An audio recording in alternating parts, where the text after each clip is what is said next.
अस्सलाम वालेकुम मोअज़्ज़िज़ सामीन। तो कैसे हैं आप? उम्मीद करता हूँ आप सब भी खैरियत से होंगे।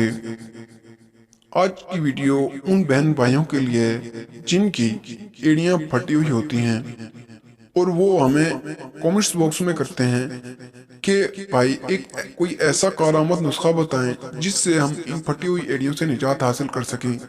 तो लीजिए आपके लिए एक कारआमद आजमुदा नुस्खा लेकर आया हूँ जिसको आप इस्तेमाल करके फटी हुई एड़ियों से निजात हासिल कर सकते हैं, वो भी चंद दिनों में।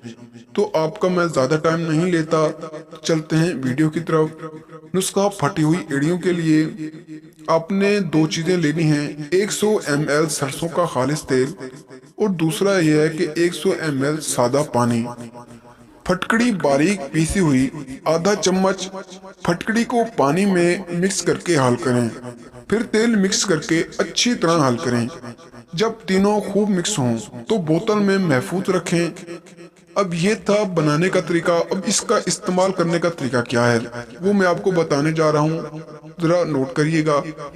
तरकीब इस्तेमाल इसकी यह है कि पहले मुतासरा जगहों को साफ पानी से धोकर हल्का खुश्क करें, फिर इस मिक्स तेल को हल्का नीम गर्म करके अच्छी तरह मसाज करें सुबह शाम। चंद योम में ही इंशाल्लाह फायदा होगा। अगर आपको हमारी वीडियो पसंद आई हो तो वीडियो को लाइक करें और चैनल को सब्सक्राइब करें। तो मिलते हैं अगली वीडियो में, तब तक के लिए अल्लाह हाफिज।